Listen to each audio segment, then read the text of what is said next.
Well, Community Focus here on Channel 6 TV. I'm Kenny Fogel, your host tonight. We're down at the Civil War Museum here at the old Kentucky, Kentucky Home Village.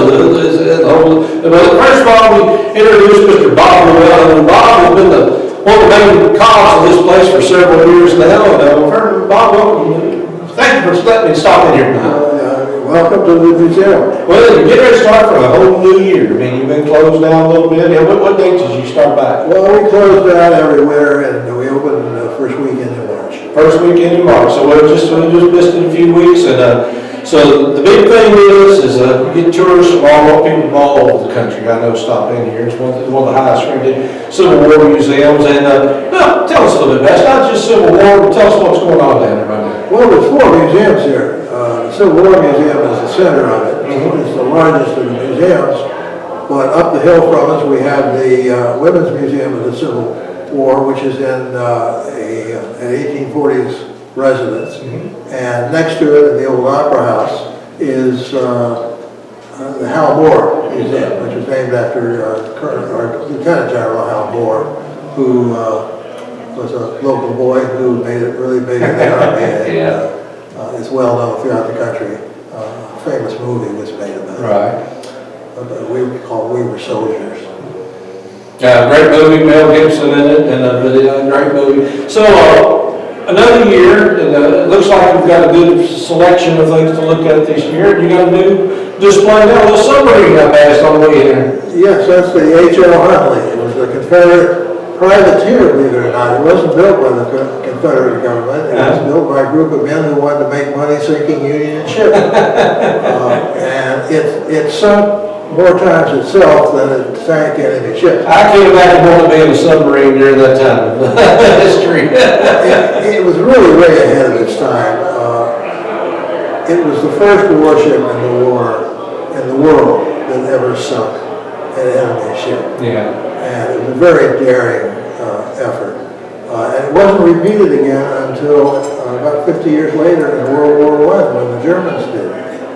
So they were remarkably ahead of their time. And when you see the submarine, it's amazing how modern it does look. Yeah, we're going to take a look at it here in a few minutes, but before we get to do that, I just want to remind people of the Civil War Museum and the other museums are open, as you said, all the way up to, I guess, about November, but still you want to come on down there right now and spend the day. I mean, you can spend, I helped work here, do some volunteer work in some of these museums, and I spent the entire day and still didn't see everything. That's the case. When we sell a ticket to the museum, it's good for 2 consecutive days because we know people can't finish the whole thing. And it's both Union and Confederate. I mean, and down here at the Civil War part, but up there, it's World War I, World War II, Vietnam, Korea, everything. It's all about Kentucky men and women who served in the services. It's named after Hal Moore because he's the best known of our local.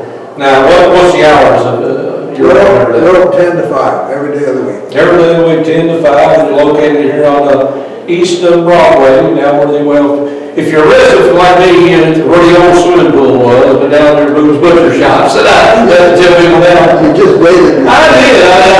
This is where I used to go swimming as a kid. So did that. All right, well, we're going to take a look around and appreciate Bob Llewellyn. He's been down here. And you check with Bob, because Bob is an expert on all this stuff. And if you catch him when you're here, he can give you a good explanation or a good tour and let you know, because a lot of this stuff, I mean, it has, and I know right here about the flag, and most all the displays have something on there that tells you what's on the display, but it's good to talk about these walking encyclopedias. You know, one more thing I would say is if you have anything in the attic that relates to the various wars that the men of Bardstown and the women of Bardstown have participated in, don't throw it away.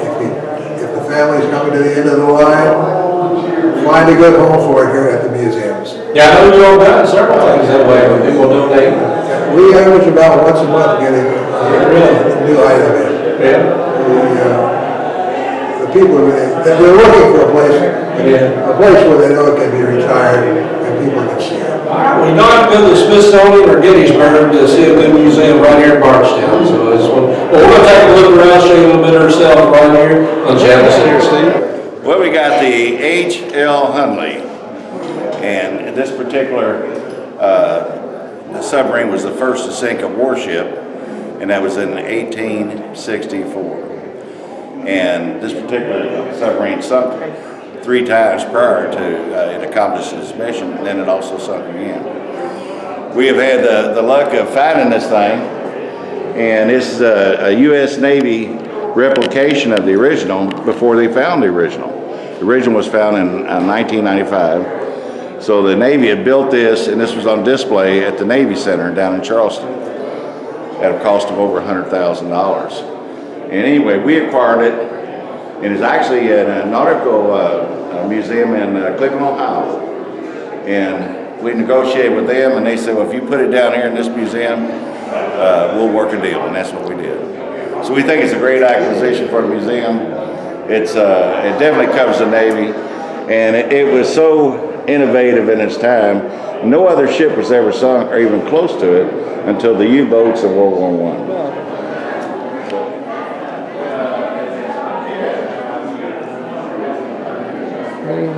The woodwinds were a little different back then. I actually have a family heirloom. It's not a piccolo like this one, but I have a full-size flute. And any of the seals are all they're just waxed cloth. Yeah.